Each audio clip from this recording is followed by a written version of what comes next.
Estamos ministrando no Evangelho de Marcos e o título da mensagem de hoje é Minha Mãe e Meus Irmãos.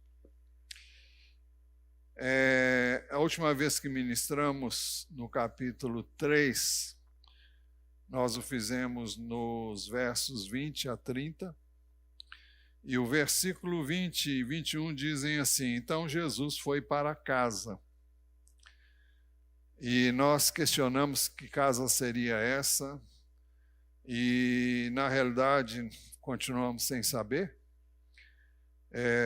Seria uma casa dele, se seria a casa de Pedro, possivelmente em Cafarnaum, onde Pedro morava, mas isso não ficou resolvido e nem ficará. E o fato é que ele estava numa casa, o texto diz que, e outra vez, estou me referindo ao verso 20, e outra vez se ajuntou uma multidão de tal modo que nem podiam comer. E quando os parentes de Jesus ouviram isso, saíram para prendê-lo, porque diziam, está fora de si. Nós dissemos na ocasião que a palavra parentes aqui não se referia exatamente a pessoas muito próximas, como seriam, no caso, a mãe e os irmãos de Jesus. Isso pensando que, e entendendo que José já não estaria mais vivo nessa ocasião, à luz de todos os indícios que nós temos nas Escrituras. Mas, no capítulo 3 ainda, dentro desse mesmo contexto, começa dizendo assim, nisto, porque nisto, né? Então, nisto faz ligação com o episódio que foi narrado antes deste, que começa no verso 31. Nisto chegaram a mãe e os irmãos de Jesus. Imaginamos que os parentes não muito próximos acharam que Jesus estava ficando fora de si, porque ele não tinha tempo nem para comer. Por isso que o texto diz, quando os parentes de Jesus ouviram isso, saíram para prendê-lo, porque diziam, está fora de si. É possível que os parentes mais próximos tenham sido avisados, e então chegaram a mãe e os irmãos de Jesus.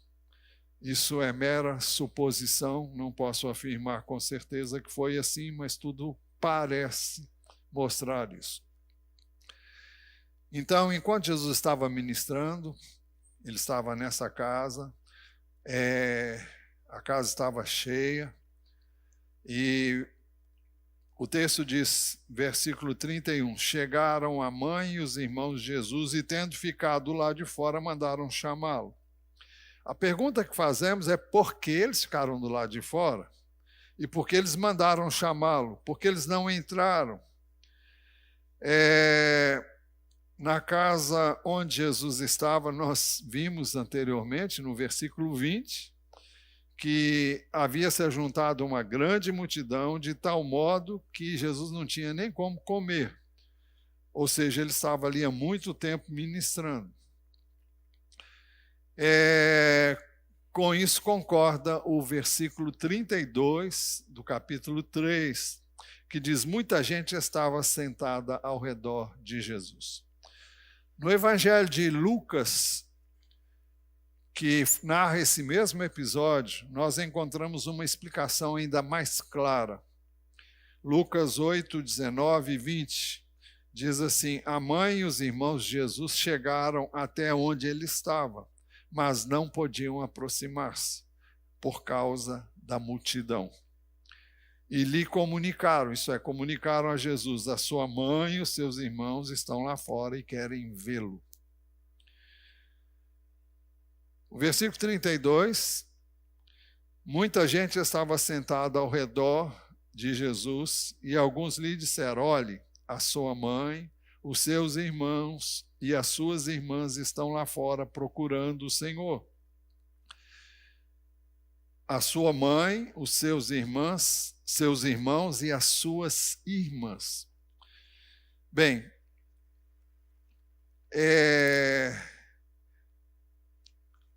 alguns normalmente não são os evangélicos, imaginam Maria como alguém que permaneceu virgem depois de ter dado à luz a Jesus. Isso não tem base na palavra de Deus por uma razão muito simples. O Evangelho de Mateus, que narra junto com Marcos, como Lucas, são os dois únicos evangelhos que falam sobre o nascimento de Jesus. No capítulo 1, o último verso diz assim: porém, falando com relação a Maria. Então, vamos ver o 24 para ficar bem mais claro. Quando José despertou do sono, fez como o anjo do Senhor lhe havia ordenado e recebeu Maria por esposa. Porém, não teve relações com ela enquanto ela não deu à luz um filho a quem pôs o nome de Jesus. Bem, isso nos faz entender que depois disso ele teve relações com a sua esposa, o que seria perfeitamente normal. O propósito de Deus era trazer Jesus através de uma virgem. Jesus veio sem pecado, veio da semente de Deus, por isso que foi o Espírito de Deus quem gerou Jesus no ventre de Maria na condição de homem. E isso para mostrar a incoerência de pensar que Maria teria permanecido sem relacionar-se como esposa de José. Em Lucas 8, 19 e 20, nós encontramos outro relato semelhante a esse, onde nós lemos assim: a mãe e os irmãos de Jesus chegaram até onde ele estava, mas não puderam aproximar-se por causa da multidão. E lhe comunicaram: a sua mãe e os seus irmãos estão lá fora e querem vê-lo. Bem, essa palavra aqui é muito clara: a mãe e os irmãos. Agora, no texto de Marcos, diz claramente: a sua mãe, os seus irmãos e as suas irmãs estão lá fora. Para entendermos isso ainda melhor, nós vamos ver o texto de Mateus, capítulo 13, de 54 a 58. Esse texto descreve Jesus chegando à sua terra. Qual seria a terra de Jesus? Afinal de contas, ele nasceu em Belém, da Judéia. Mas onde foi que ele viveu? Ele viveu a maior parte do tempo dele em Nazaré.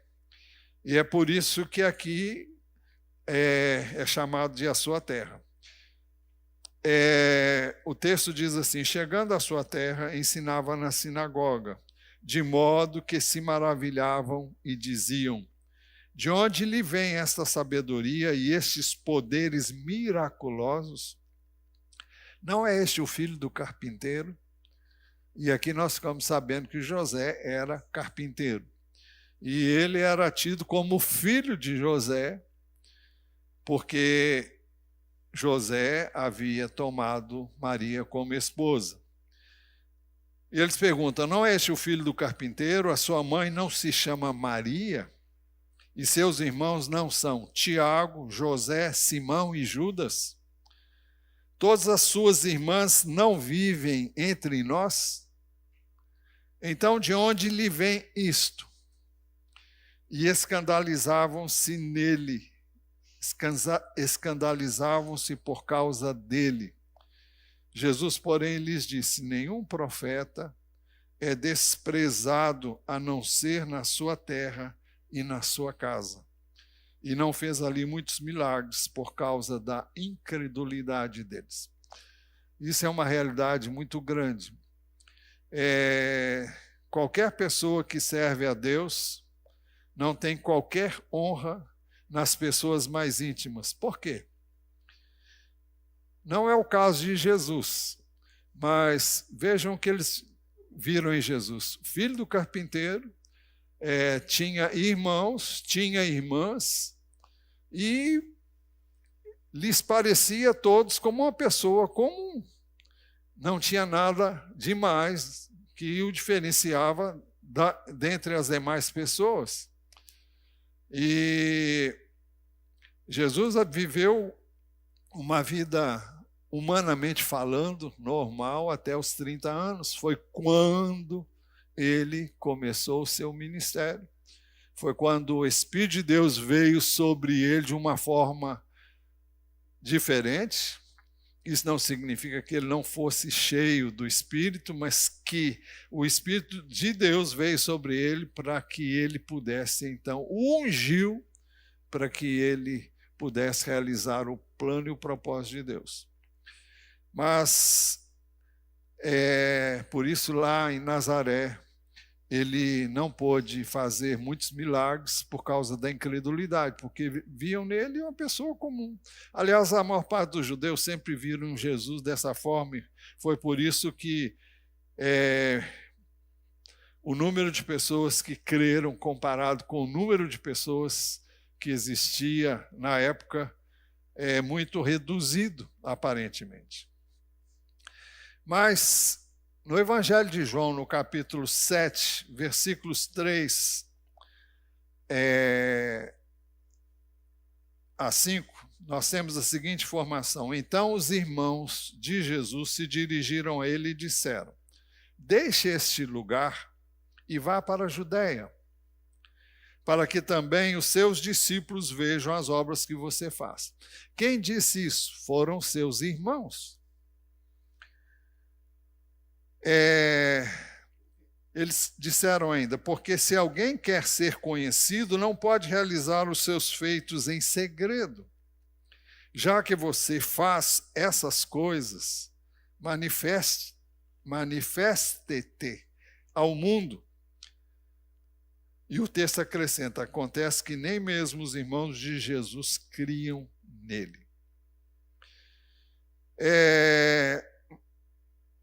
Mais tarde, os seus irmãos vieram a crer em Jesus. Tanto assim que, entre os irmãos citados, que nós lemos há pouco, nós citamos entre eles Judas e Tiago. Quem são eles na Bíblia? Tiago foi quem escreveu a Epístola de Tiago.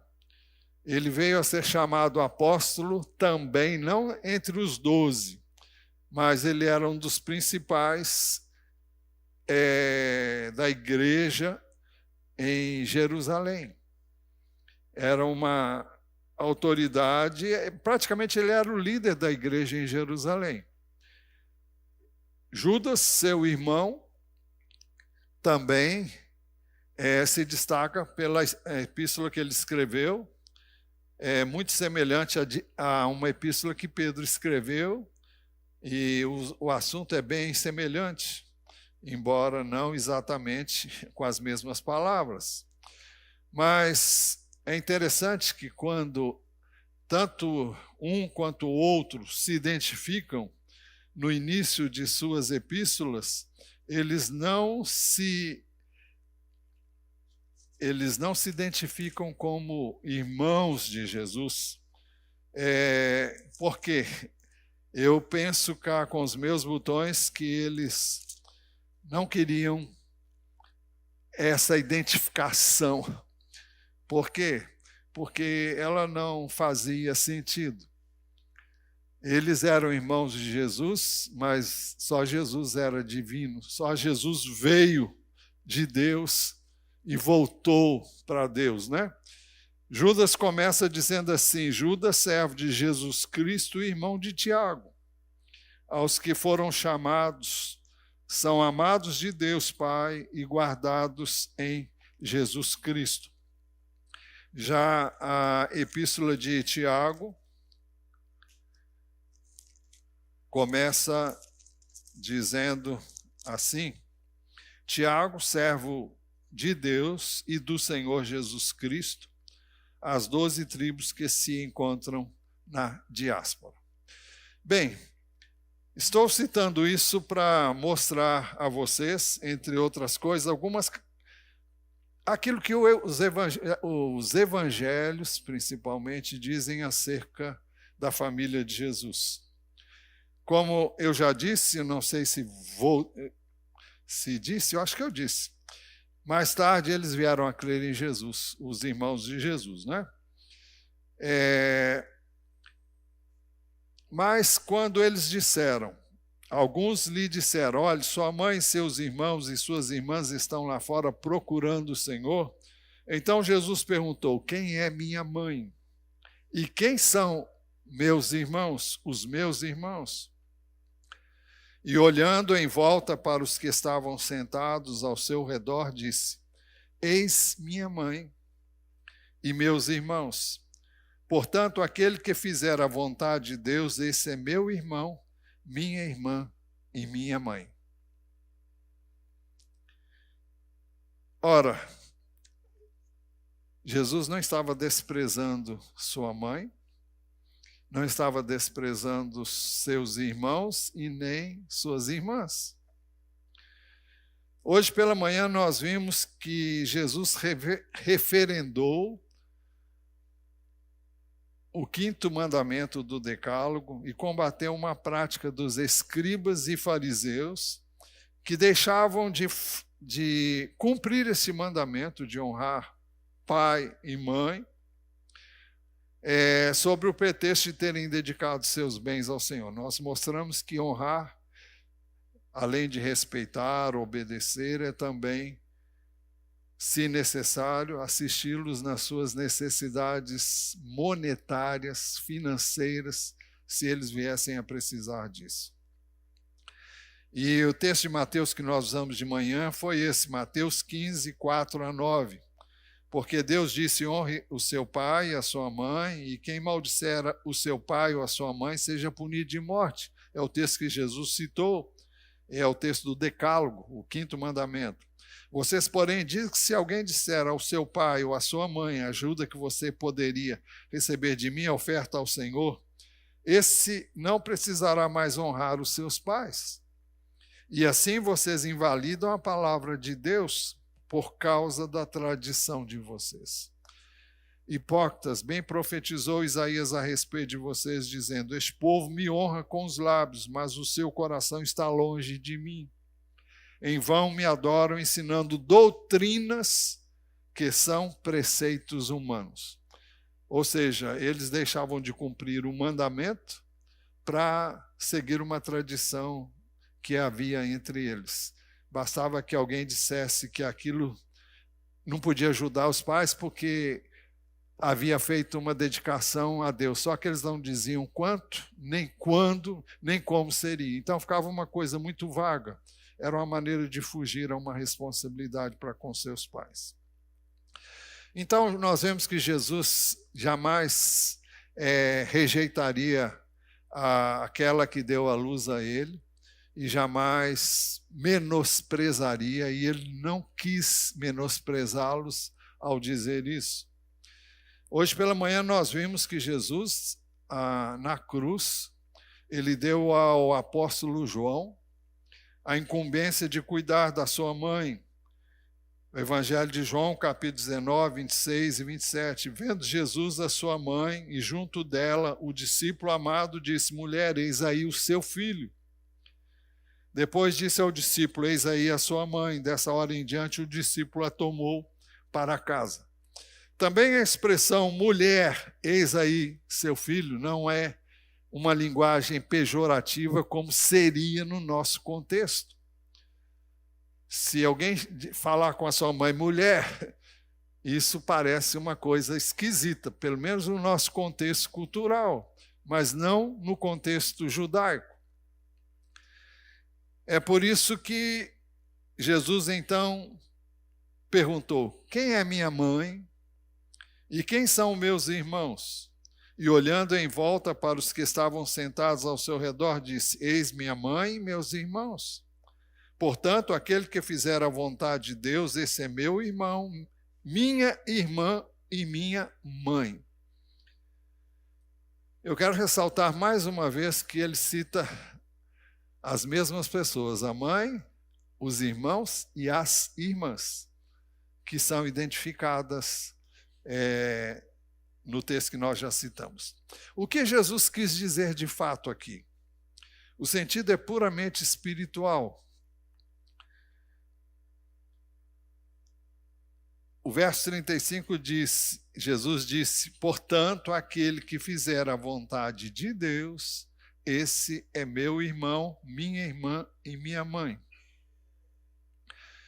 Vocês devem lembrar que após a sua ressurreição, no primeiro dia, ele apareceu para Maria Madalena.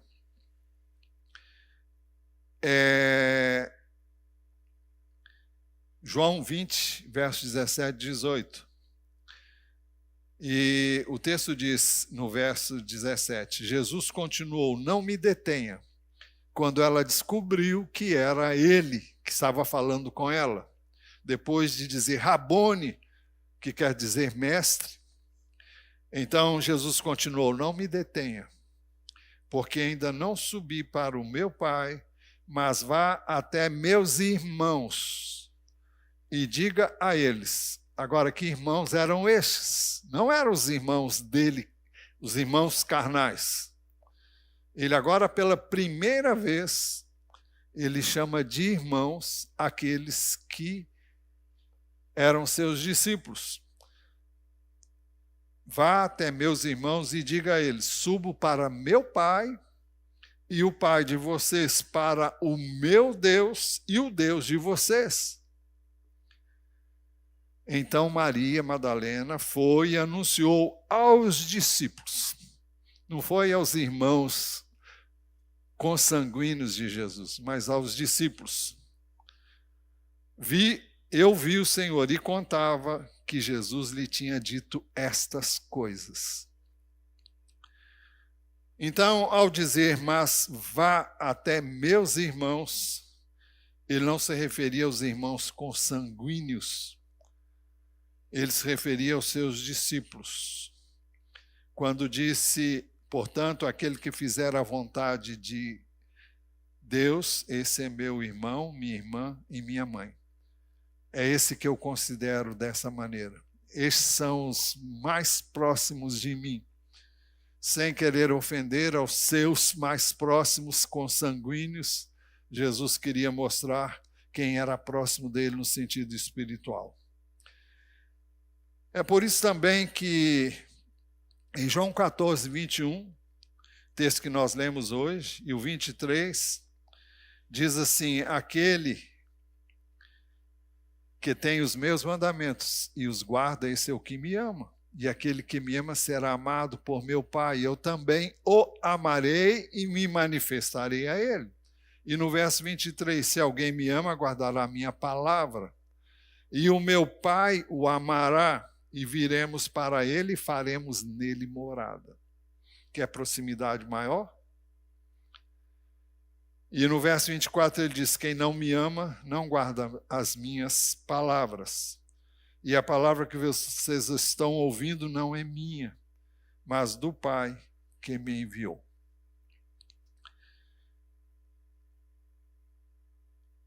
Conclusão, já chegamos no final. Jesus sempre se valeu de parábolas e alegorias e variadas figuras para ilustrar os seus ensinos. Foi por isso também que no capítulo 6 de João, do Evangelho de João, aconteceu algo que é muito impressivo, muito significativo, para que nós entendamos o que Jesus está dizendo aqui no Evangelho de Marcos. No capítulo 6, registra muitos fatos e muitos acontecimentos.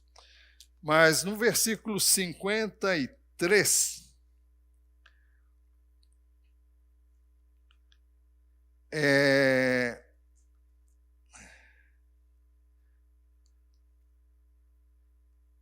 Jesus, 52, os discípulos começaram a discutir entre si, dizendo, como é que este pode nos dar a sua própria carne para comer?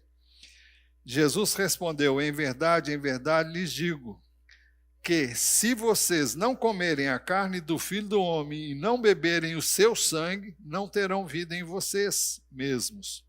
Quem come a minha carne e bebe o meu sangue tem a vida eterna, e eu ressuscitarei no último dia.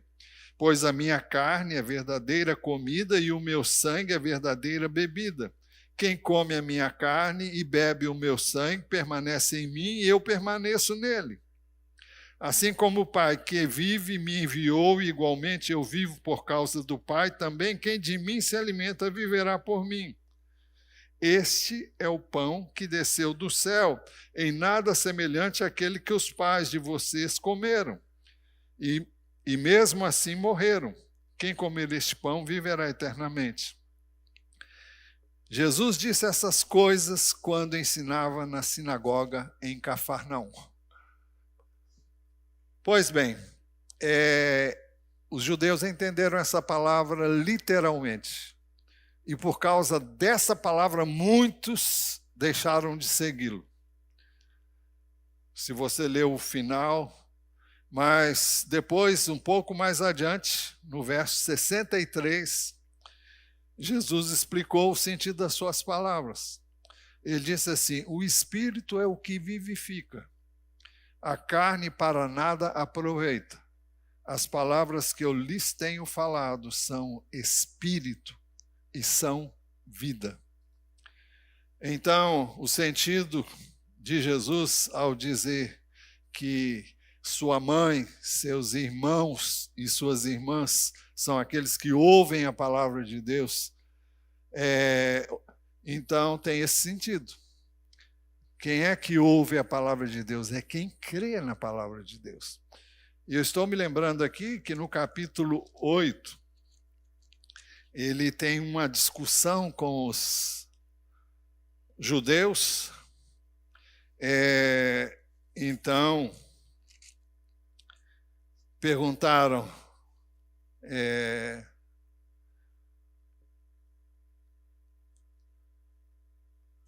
aqui no capítulo 8, versículo... Mas porque eu digo, versículo 45, mas porque eu digo a verdade, vocês não creem em mim. Quem de vocês me convence de pecado? Se digo a verdade, por que não creem em mim? Quem é de Deus, ouve as palavras de Deus. Por isso vocês não me ouvem, porque não são de Deus. Esse é o sentido que Jesus quis dar à sua declaração. Portanto, aquele que fizer a vontade de Deus, esse é meu irmão, minha irmã e minha mãe. Por que que faz? Porque crê. Porque crê no ensino de Jesus, crê que ele é quem ele disse que é, e o recebe como tal, como Senhor, como Salvador, como enviado da parte do Pai, para nos redimir de todo pecado.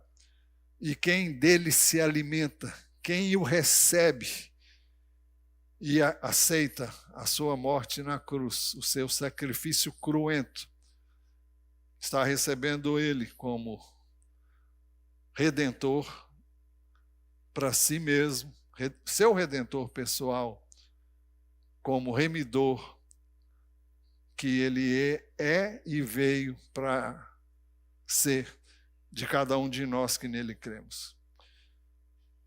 Assim concluímos essa palavra hoje. Foi breve, mas eu creio que não podia ser mais longa. E também o próximo assunto que queremos ver é muito específico e é de uma profundidade muito grande, e eu não queria misturar as duas coisas.